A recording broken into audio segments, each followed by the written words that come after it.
¿Qué tal? Bueno, vamos a meternos de lleno en este tema. Muchas veces sentimos que la vida simplemente nos pasa, ¿no? Como si fuéramos pasajeros. Pero aunque es cierto que no podemos elegir las cartas que nos tocan, sí que tenemos un poder increíble sobre cómo las jugamos. Y de eso se trata todo esto, de entender que, si bien no controlamos lo que pasa afuera, sí podemos gestionar nuestro estado interno. Y con eso, créanme, se transforma por completo cómo vivimos la realidad. Para ilustrar esto, hay una anécdota buenísima en el libro. La autora cuenta que, en un vuelo, le tocó sentarse al lado de un analista jubilado de la CIA. Lo que empezó como una charla casual, pues terminó siendo una clase magistral de geopolítica y hasta una posible oportunidad de trabajo. Esto le dejó una idea súper clara. Las oportunidades están ahí, muy cerca, pero no van a tocar la puerta, hay que salir a buscarlas. No es esperar a que la suerte nos encuentre, sino estar en un modo de búsqueda activa. Ahora, seamos honestos. Ponerse en ese modo de búsqueda es complicado en el mundo en que vivimos hoy. Porque nuestro entorno, la mayor parte del tiempo, se siente abrumador, estresante, incierto. Y para describir este entorno, de hecho hay un término fascinante, VUCA. Originalmente lo usaban los militares para hablar del mundo después de la Guerra Fría, pero hoy, vaya, que describe perfectamente el estado psicológico en el que muchos vivimos. Esta sensación de que todo es volátil, incierto, no es solo una idea, Tiene consecuencias muy reales en nuestro cuerpo. Y el resultado es justo este. Al vivir en un mundo así, en un mundo VUCA, nuestro sistema nervioso está siempre como encendido, preparándose para una amenaza que nunca llega. Esto nos mete en un estado de alerta crónico que, como vamos a ver, tiene un costo físico altísimo. Entonces, ¿cómo se traduce exactamente este estado de alerta en el cuerpo? Bueno, resulta que los pensamientos y las emociones no se quedan flotando en la mente. No, tienen un impacto directo, físico y medible en nuestra salud. Aquí les presento al protagonista de esta historia, el cortisol. En dosis pequeñas es nuestro mejor aliado. Nos da esa chispa de energía para reaccionar ante un peligro de verdad. El problema es que nuestro cerebro no distingue entre un león que nos persigue y un correo estresante del jefe. Para él, amenaza es amenaza y libera cortisol igual. Y cuando ese cortisol se queda elevado por mucho tiempo, se vuelve tóxico. Los efectos no son poca cosa, Estamos hablando de un mayor riesgo de diabetes, problemas en los huesos, en los músculos y un sistema inmune debilitado. Lo que es clave entender aquí es que el estrés mental de la vida moderna nos está enfermando físicamente. ¿Y qué tan fuerte es este vínculo entre mente y cuerpo? A ver, hagamos un pequeño experimento mental que proponen en el libro. Pensemos un momento en un limón. Imaginemos su color, ese amarillo brillante, su piel. Ahora imaginemos que lo partimos a la mitad y lo olemos. ¿Sentimos el aroma? Y ahora le damos una mordida. ¿Qué pasó? Lo más seguro es que se empezó a salivar. El cuerpo reaccionó a un limón que solo existía en la imaginación, como si fuera real. Así de poderosa es nuestra mente. Ok, ya vimos el problema. Ahora vamos a las soluciones. Si el estrés nos aísla y nos enferma, ¿cuál es uno de los antídotos más potentes que existen? La conexión humana. Esta frase es súper directa, ¿verdad? Quizás hasta un poco chocante. Pero no es una opinión. Está respaldada por una de las investigaciones más largas y completas que se han hecho sobre la salud y la felicidad. 80 años. Pensemos en eso un segundo. Durante 8 décadas, los investigadores de Harvard siguieron la vida de cientos de personas, desde que eran adolescentes hasta su vejez. ¿Para qué? Para descubrir qué es lo que de verdad nos mantiene sanos y felices. Y la conclusión fue increíblemente sorprendente. Esto es asombroso. Resulta que lo que mejor predecía cómo iba a estar la salud de una persona a los 80 años no era su nivel de colesterol a los 50, no. Era la calidad de sus relaciones. Vivir rodeado de afecto, de apoyo, es literalmente un escudo protector para nuestra salud a largo plazo. Bien, ya tenemos una herramienta clave, la conexión. Avancemos a la siguiente. La vida inevitablemente nos va a dar golpes. La clave no es cómo evitarlos, sino cómo aprender a levantarnos. Hablemos de resiliencia. Y ojo, no como algo con lo que se nace, sino como una habilidad que se puede construir. Esta es la pregunta del millón. Los traumas dejan cicatrices. Es cierto, pero esas cicatrices no tienen por qué definir nuestro futuro. La resiliencia es básicamente el arte de sanar esas heridas. Me encanta esta definición porque es un mensaje lleno de esperanza. Desafía esa vieja idea de que un trauma en la infancia es como una sentencia de por vida. Cyrulnik, que de niño sobrevivió al Holocausto, dedicó su vida a entender justo eso, cómo las personas pueden no solo sobrevivir a algo terrible, sino salir adelante y ser felices. Y él identificó 3 pilares clave. El primero es el pilar personal, o sea, las herramientas internas que vamos desarrollando. El segundo es el contexto familiar, tener a alguien que nos brinde seguridad. Y el tercero, importantísimo, es el contexto social, el apoyo de la comunidad. La resiliencia no es algo que se consigue en soledad, para nada, es un esfuerzo de equipo. La historia de Lucía es un ejemplo perfecto y muy conmovedor de esto. A los 6 años, vivió un abuso terrible. Pero gracias al apoyo incondicional de sus padres y a la terapia, ahí están los pilares en acción, pudo procesar ese trauma.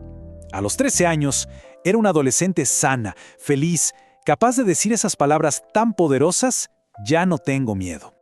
Ya hablamos de conexión y resiliencia, que son fundamentales, pero ¿qué se puede hacer en el día a día? Algo práctico. Bueno, la última parte de este análisis nos da una herramienta para, literalmente, programar nuestro cerebro. El secreto está en algo llamado Sistema de Activación Reticular Ascendente, o SARA. Pensemos que es como el motor de búsqueda de nuestro cerebro. A nuestro alrededor hay millones de cosas pasando, y el SARA filtra y nos muestra solo aquello en lo que estamos enfocados.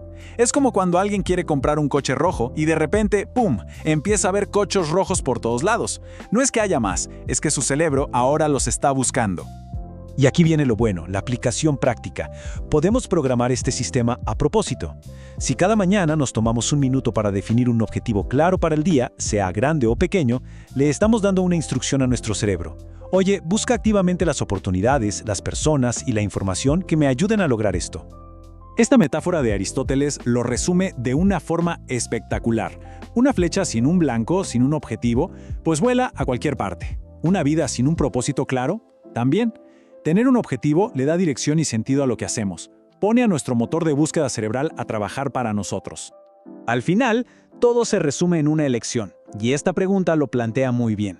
Hay quienes son espectadores de su propia vida, quienes ven las cosas pasar, y hay quienes son los arquitectos de su experiencia. Al gestionar nuestro estado interno, construir resiliencia y enfocar la atención, es posible convertirse en una persona que hace que las cosas buenas sucedan. La decisión está en cada quien.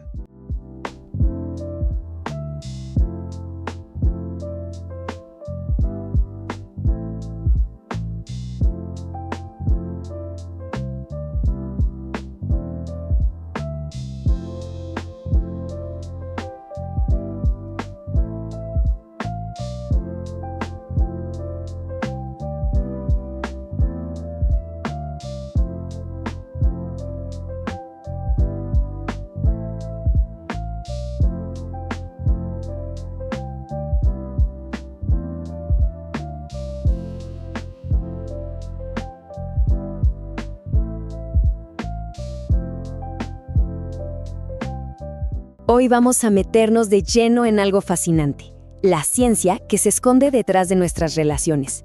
Todo esto de la mano del increíble trabajo de la psiquiatra Marian Rojas Estapé. Y vamos a ver cómo la gente que nos rodea, puede ser como una vitamina o, por el contrario, como un verdadero veneno para nuestro sistema nervioso. A ver, pensemos. ¿A quién no le ha pasado sentir ese nudo en el estómago o una tensión acá en los hombros? Y uno se pregunta, ¿pero por qué? Si no pasa nada. Bueno, es una sensación súper común y lo interesante es que la ciencia tiene una explicación que la verdad es bastante sorprendente. Y acá está la clave de todo. Resulta que para nuestro cuerpo, el estrés de pensar que algo malo podría pasar es prácticamente idéntico al estrés de que esté pasando de verdad. Es increíble, ¿no? Nuestro organismo simplemente no sabe distinguir entre una amenaza real y una que solo está en nuestra cabeza. Reacciona igual y punto. Bueno, y todo esto nos lleva directo a la primera parte, lo que podemos llamar la trampa del cortisol. Ahora sí, vamos a entender bien cuál es el mecanismo biológico que se esconde detrás de ese estrés que a veces parece que sale de la nada. Para entenderlo mejor, conozcamos el caso de Guille. Miren, un profesional súper exitoso, con una familia que lo quiere, todo parece perfecto, ¿verdad? Pero su cuerpo le está pasando factura. Herpes que vuelve una y otra vez, contracturas, una irritabilidad constante en casa, Su problema no es un león persiguiéndolo, no. Su problema es una sobrecarga de trabajo y un estrés mental que su cuerpo interpreta como si estuviera en alerta máxima todo el tiempo. Y a esto, la doctora Rojas Estapé le pone un nombre muy claro: intoxicación por cortisol. ¿Qué significa? Es básicamente cuando el cuerpo vive en ese estado de alerta, pero por meses. Ojo, no hablamos de un mal día, ¿eh? Es una condición crónica, una que nos agota, que nos deja sin reservas tanto físicas como mentales. Y lo más fuerte es que, como Guille, hay muchísimas personas que viven así y ni siquiera lo saben. Ok, hasta ahora todo suena un poco denso, ¿no? La química del estrés. Pero a ver, si hay una química para la alarma, ¿no debería haber una para la calma? Y la respuesta es un rotundo sí. Así que ahora pasemos a lo bueno, la química de la conexión. Vamos a ver cómo nuestro cuerpo tiene estos dos sistemas, el de la alarma y el de la seguridad. Y aquí tenemos a los dos protagonistas de esta historia bioquímica. Por un lado, el cortisol, que es como la sirena de bomberos de nuestro cuerpo. Nos pone en modo lucha-huida. Pero por el otro lado está la oxitocina. La oxitocina. Es la señal de tranquilos, todo está bien. Es la famosa hormona del abrazo, de la confianza, la que nos susurra al oído que estamos a salvo, que estamos conectados. Pero, ¿cómo funciona esta magia de la oxitocina? Bueno, parece que el secreto está en algo llamado el nervio vago. Imagínense que es como el interruptor general que apaga la alarma de estrés. Cuando la oxitocina, que se genera en una conexión positiva, lo estimula, ¡pum! Este nervio manda una señal de calma a todo el cuerpo. Y no solo eso, produce un efecto antiinflamatorio súper potente. O sea, puede ayudar a aliviar desde migrañas y ansiedad hasta problemas digestivos. La conexión con otros tiene un efecto físico, real, que se puede medir. Es increíble. Ok, pero acá surge otra pregunta. ¿Por qué hay gente que nos calma y otra que nos dispara el cortisol por las nubes? Bueno, para encontrar la respuesta, tenemos que viajar un poquito al pasado, a nuestra infancia. Vamos a meternos con nuestro mapa relacional, o sea, cómo esas primerísimas relaciones que tuvimos moldean la forma en que reaccionamos de adultos. Y esta es la gran pregunta, ¿no? ¿Por qué parece que nos la pasamos tropezando con la misma piedra una y otra vez en las relaciones? Es como un patrón que se repite. Bueno, no es casualidad. La teoría del apego tiene una clave fundamental para que empecemos a entender qué es lo que pasa. Es que todo se remonta a la infancia. Dependiendo de cómo nuestros cuidadores respondieron a nuestras necesidades, desarrollamos un estilo de apego. A ver si fueron consistentes, si estuvieron ahí. Nuestro cerebro aprendió una lección simple. Conexión es igual a seguridad, es igual a oxitocina. Pero, si fueron inconsistentes o distantes, la lección fue otra. Conexión es igual a incertidumbre, a cortisol. Y ese mapa bioquímico que se nos grabó de chicos se convierte, sin que nos demos cuenta, en el GPS que guía nuestras relaciones de grandes. Y para que se entienda perfecto, está el caso de Carmela. Es el ejemplo de cómo un apego inseguro se ve en la vida real. Ella, sin darse cuenta, elige patrones que le reconfirman sus miedos de siempre.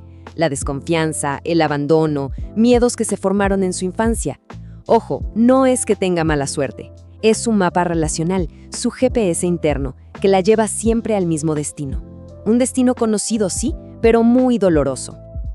Ok, ya entendimos el problema, de dónde viene, la parte hormonal, la parte psicológica. Ahora, lo importante, ¿cuál es la solución? Y acá es donde entra el concepto central, la joya de este libro. Cómo encontrar activamente a nuestra gente vitamina. Entonces, ¿qué es exactamente una persona vitamina? Piensen en esa persona que, solo con su forma de ser, inspira, apoya y literalmente calma nuestro sistema nervioso. Es así de directo. Son esas personas que nos suben la oxitocina y nos bajan el cortisol. Son un bálsamo bioquímico andante. El contraste es clarísimo y se siente en el cuerpo. Por un lado, la gente vitamina es como un cargador de energía. Uno pasa tiempo con ellos y se siente mejor, más optimista. Y por el otro, la gente tóxica. Ellos nos drenan, nos dejan agotados, ansiosos. Es como si nos robaran la energía vital, de verdad. Claro, acá viene el punto clave. ¿Qué se hace con esa gente tóxica que, por lo que sea, no podemos sacar de nuestra vida? Bueno, el libro nos da estrategias súper prácticas. La primera, poner límites. Clarísimos, protegerse. La segunda, prepararse. Antes de ver a esa persona, prepararse mentalmente para que el impacto sea menor. Y la tercera, que es mi favorita, usar un impermeable psicológico. Me encanta la idea. Es aprender a que sus opiniones, sus comentarios negativos te resbalen, que no te mojen por dentro. Y bueno, vamos llegando al final. Y para cerrar, quiero compartir un dato científico que es tremendo. Uno que subraya por qué elegir con quién nos rodeamos es quizás una de las decisiones más importantes que podemos tomar por nuestra salud. Resulta que un neurocientífico, Moran Cerf, descubrió algo que parece de ciencia ficción. La gente con la que pasamos nuestro tiempo moldea literalmente nuestro cerebro. No es una metáfora, ¿eh? Lo moldea físicamente. Y el mecanismo es este. Cuando las personas pasan tiempo juntas, sus ondas cerebrales empiezan a sincronizarse, empiezan a vibrar en una frecuencia parecida. O sea, nos alineamos neurológicamente con la gente que tenemos cerca. ¡Es una locura! Y esto, claro, nos deja con una pregunta final. Una para que nos quede resonando. Si nuestros cerebros se sincronizan, sí o sí con los de la gente que nos rodea, si la química de ellos se convierte en la nuestra, entonces la pregunta más importante quizás no es ¿qué hacemos en la vida?, sino ¿con quién lo hacemos? ¿Con quiénes estamos eligiendo sincronizar nuestro cerebro?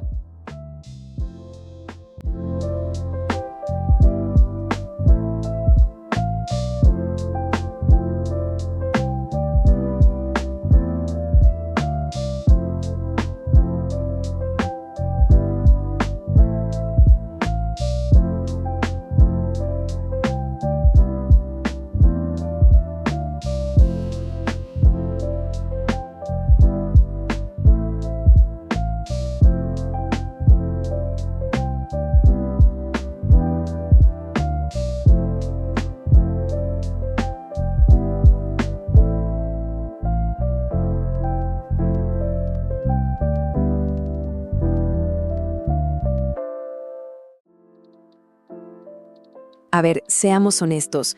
¿No sienten a veces que su atención está literalmente secuestrada? Hoy vamos a meternos de lleno en las ideas del libro Recupera tu mente, reconquista tu vida, de la psiquiatra Marian Rojas Estapé. Vamos a explorar por qué nos sentimos tan distraídos, tan sobreestimulados y, lo más importante, cómo podemos de verdad recuperar el control para reconquistar nuestras vidas.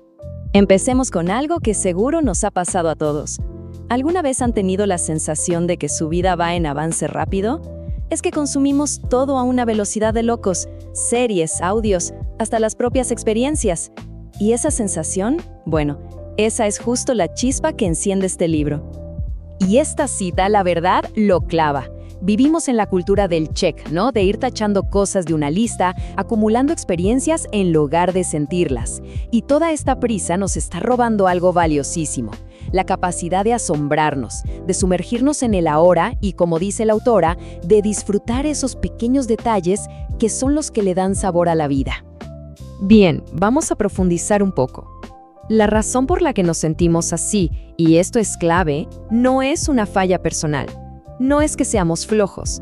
El problema de fondo es que nuestro cerebro simplemente no fue diseñado para este bombardeo constante de información y estímulos. Está básicamente en un estado de sobrecarga permanente. Y la consecuencia directa es esta. Nos cuesta un mundo concentrarnos. Cosas que antes disfrutábamos, como leer un buen libro, hoy se sienten como escalar el Everest. El libro cuenta el caso de Belén, una chica que de niña devoraba libros y ahora no puede terminar ni uno. Su historia es el reflejo de una crisis de atención que nos afecta casi a todos. Ok. Para entender de verdad la raíz de todo esto, tenemos que hablar de una molécula clave en nuestro cerebro, la verdadera protagonista de esta historia, la dopamina. Si entendemos cómo funciona, entendemos por qué estamos tan enganchados a la distracción. Ojo, que la dopamina no es la molécula del placer, como se dice por ahí. Es más bien la de la anticipación, la del deseo, la de la motivación. Es como el motorcito que nos empuja a buscar cosas que nuestro cerebro cree que son buenas para sobrevivir. Comida, conectar con otros, información nueva. Se dispara cuando anticipamos una recompensa.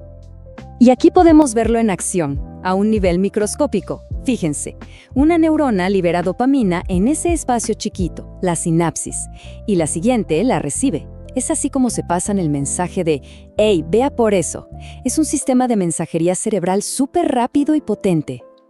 Y aquí está el clic, el punto clave de todo.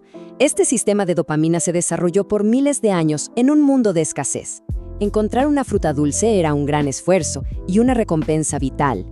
Pero hoy vivimos en un mundo de abundancia infinita. Comida, información, likes, todo está a un clic. Nuestro cerebro, digamos, se quedó con el software de la edad de piedra en un mundo de alta velocidad. Ahora veamos cómo este desajuste es explotado, porque hay fuerzas muy poderosas en nuestro mundo que han aprendido a hackear nuestro sistema de dopamina a la perfección. La autora los llama, y me parece un gran término, los secuestradores de nuestra atención. El libro se enfoca en 3 principales. Primero, la tecnología persuasiva, que no está diseñada para ayudarnos, sino para engancharnos. Segundo, los alimentos ultraprocesados, que usan el azúcar para que no podamos parar de comer. Y tercero, claro, las sustancias adictivas, que secuestran el sistema de la forma más directa y devastadora. A ver, centrémonos en la tecnología. Tristan Harris, que trabajó como diseñador ético en Google, lo denunció desde adentro. Se dio cuenta de que el objetivo no era solo dar una herramienta útil, sino diseñar aplicaciones para enganchar a la gente, explotando a propósito nuestras vulnerabilidades psicológicas. Piénsenlo un segundo. El scroll infinito, las notificaciones que aparecen de la nada. Nada de eso es casualidad. Son literalmente armas de ingeniería del comportamiento, creadas con un único fin: mantenernos dentro de la app, buscando sin parar el siguiente pequeño golpe de dopamina. Y esto lo ilustra de maravilla. Usan el mecanismo más poderoso que existe, la recompensa variable intermitente. Es el mismo principio de una máquina tragamonedas. Como no sabes cuándo va a llegar el premio, un like, un video viral, un mensaje, esa incertidumbre te mantiene ahí, deslizando la pantalla sin parar. Es increíblemente adictivo. Y no solo es la tecnología. La industria alimentaria hace algo muy parecido. El libro explica cómo el azúcar, que está añadido en casi todo, activa exactamente el mismo sistema de dopamina, haciendo que nuestro cerebro pida más y más de esos sabores intensos y ultraprocesados. De acuerdo, el panorama parece un poco desalentador, ¿no? Pero aquí es donde la historia da un giro, porque el libro no se queda solo en el diagnóstico. Nos da un camino, una hoja de ruta para reclamar nuestra mente, para reentrenar nuestro cerebro y fortalecer esa, que es la superpotencia del siglo XXI, la atención. Y para lograrlo tenemos un gran aliado, la corteza prefrontal. Es la parte del cerebro que se encarga de planificar, de controlar los impulsos, de pensar a largo plazo. Rojas Estapé usa una analogía genial. Es el jinete, la corteza prefrontal, que debe aprender a guiar al caballo, nuestro sistema emocional y de recompensa. Entonces, ¿cómo entrenamos a ese jinete? El libro propone una especie de detox mental con pasos muy concretos.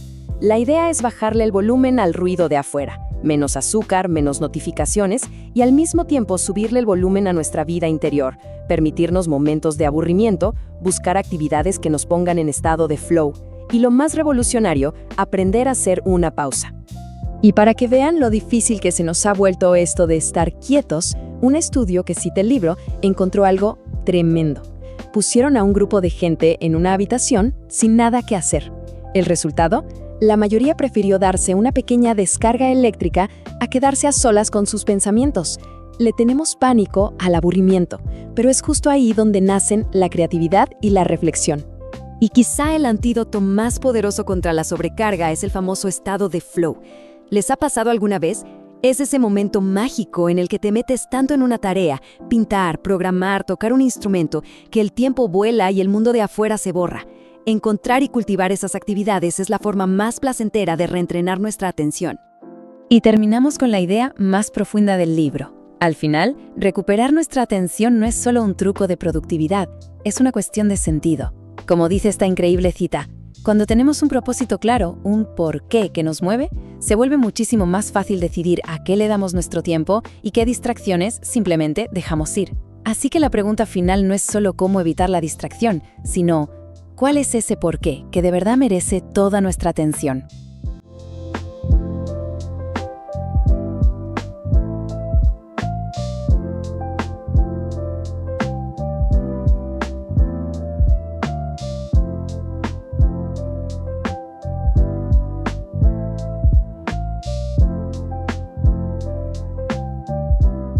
Hay nombres que de repente están en todos lados, en las librerías, en los podcasts más escuchados, en la tele. Hoy vamos a analizar a una de esas figuras, la psiquiatra Marian Rojas Estapé, que ha pasado de la consulta médica a ser un auténtico fenómeno cultural. A ver, para empezar a entender este fenómeno, primero hay que poner las cosas en perspectiva, ¿no? O sea, dimensionar la escala del asunto. Y es que no hablamos de un éxito modesto, para nada. Son más de 3 millones de libros vendidos en más de 40 países. Su podcast es uno de los más escuchados y su mensaje llega a millones a través de conferencias y redes sociales. Es masivo. Y aquí está la pregunta del millón, la que vamos a intentar responder. ¿Qué hay detrás de este éxito arrollador? ¿Cuáles son las claves de su mensaje para que conecte tan, pero tan profundamente con tanta gente? Bueno, vamos a desglosarlo. Entonces, ¿cuáles son esas ideas que resuenan con todo el mundo? Pues básicamente, ella ofrece lo que muchos ven como una guía clara, una especie de receta para navegar la vida moderna, que, seamos sinceros, es bastante compleja. Aquí está el núcleo de toda su filosofía. La idea es que nuestros pensamientos tienen el poder de crear, literalmente, nuestra realidad física. Según Rojas Estapé, al cerebro le da igual si el peligro es real, como un león persiguiéndote, o si solo lo imaginas, como el miedo a no poder pagar las cuentas. Ambos pensamientos pueden disparar la misma respuesta en el cuerpo. Y lo más fuerte es el dato que da. El 91.4% de esas preocupaciones nunca ocurren. Y a partir de esta idea, ella desarrolla su diagnóstico estrella para los males de hoy en día, la intoxicación por cortisol. Es un concepto muy fácil de entender.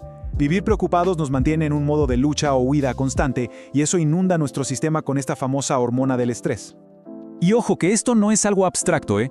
La conexión mente-cuerpo que ella subraya es total. Esta intoxicación tiene consecuencias físicas súper concretas. Pensemos en esto. Se te cae el pelo, te salen problemas en la piel, no puedes dormir, andas irritable, hasta genera inflamación crónica como gastritis o dermatitis. El mensaje es potentísimo. Tu estado mental te está enfermando físicamente. Rojas Estapé plantea que la sociedad moderna está como atrapada en una batalla. Por un lado, como vemos, está la gratificación instantánea, los likes, las notificaciones, las pantallas. Todo eso nos da chispazos de dopamina que al final nos dejan una sensación de vacío. Y por el otro lado está la realización a largo plazo, la que de verdad importa. Y según ella, esta solo viene de dos fuentes que requieren esfuerzo y paciencia: el amor y tener un propósito en el trabajo. Y claro, parte de su receta para contrarrestar todo este estrés es rodearse de lo que ella llama personas vitamina. Este es quizás su concepto más famoso. Son esas relaciones que te nutren, que te dan energía, que te apoyan, que funcionan como un escudo protector contra la negatividad y la famosa intoxicación por cortisol. Pero, y aquí es donde la cosa se pone súper interesante, a pesar de su enorme popularidad, ha empezado a surgir una creciente ola de críticas. Y no de cualquiera, sino de psicólogos, de neurocientíficos y de otros expertos que cuestionan y mucho la base de su discurso. Esta es la pregunta que sus críticos están poniendo sobre la mesa. A ver, ¿su mensaje es una simplificación útil de ideas científicas o es una distorsión que podría incluso ser peligrosa? Las críticas son variadas, pero casi todas apuntan a un problema de fondo. La acusan de cerebrocentrismo, o sea, de reducir todos los problemas humanos a la química del cerebro, ignorando por completo factores gigantes como la pobreza o tener un trabajo precario. A partir de ahí, se argumenta que generaliza demasiado, que termina culpando al individuo por problemas que en realidad son del sistema. Y quizá la crítica más seria, que presenta su ideología personal como si fuera ciencia pura y dura. Miren, esta metáfora que usan sus críticos lo explica perfecto. Claro que la gasolina es necesaria para que un coche se mueva, pero no es la única causa. Necesitas un motor, ruedas, una carretera. De la misma forma, el cerebro hace posible la conducta, pero no es la única causa de nuestros problemas. Esta tabla resume el choque de visiones, que es brutal. Fíjense, para Rojas Estapé, la causa del estrés está dentro, pensamientos y cortisol. Para los críticos, está afuera, pobreza, precariedad. ¿Y la solución? Para ella es individual, meditar, hacer deporte. Para ellos es colectiva, cambio social. Esto nos lleva a la responsabilidad. Ella la pone en el individuo. Los críticos dicen que es compartida. La pregunta que ellos dejan en el aire es, si tu problema es que no llegas a fin de mes, ¿de verdad la solución es meditar? Y aquí la crítica se vuelve más filosa. Se señala que Rojas Estape viene de una familia vinculada al Opus Dei y se argumenta que sus creencias personales, marcadamente conservadoras, se cuelan en sus consejos, pero presentadas no como opiniones, sino como verdades neurocientíficas. Los críticos, para sostener este punto, suelen destacar citas como esta. Aquí, por ejemplo, hace afirmaciones sobre las relaciones homosexuales sin aportar ninguna base científica. Para ellos, esta es la prueba de que su discurso no es neutral, sino que está cargado de ideología disfrazada de ciencia. Ok, entonces, ¿cómo juntamos estas dos piezas del rompecabezas? Por un lado, un éxito arroñador. Por el otro, críticas muy serias. Para entender el panorama completo, hay que ver que el fenómeno Rojas Estape no trata solo sobre ella, sino también sobre la sociedad que la ha puesto en ese pedestal. Entonces, ¿por qué su mensaje es un imán para millones? Bueno, este gráfico nos da algunas pistas. El factor más grande, un 40%, es que da consejos prácticos, cosas que se pueden hacer ya mismo. Le sigue muy de cerca, con un 30%, la simplicidad con la que explica ideas que son complejas. Luego, claro, el lenguaje que suena a científico le da autoridad. Y por supuesto, el optimismo y la idea de que podemos tomar el control. Al final, su popularidad quizás dice más de nosotros que de ella, ¿no? Refleja una necesidad colectiva de encontrar respuestas sencillas y una sensación de control en una época de muchísima incertidumbre. Su éxito es casi un síntoma de una sociedad que está pidiendo a gritos un poco de claridad. Más allá de estar a favor o en contra, el debate que genera Marian Rojas Estape es una de las conversaciones más importantes que podemos tener hoy sobre salud mental. Nos obliga a preguntarnos dónde termina mi responsabilidad y dónde empiezan las fuerzas sociales y económicas que nos afectan a todos. Y esa es la pregunta final que nos deja este fenómeno. ¿La clave del bienestar está solo en la mente, en gestionar nuestro cortisol y rodearnos de personas vitamina? ¿O también está en las estructuras sociales que creamos, en la responsabilidad que tenemos todos de construir un mundo un poco menos estresante? Quizás, como en casi todo, la verdadera respuesta está en encontrar el equilibrio.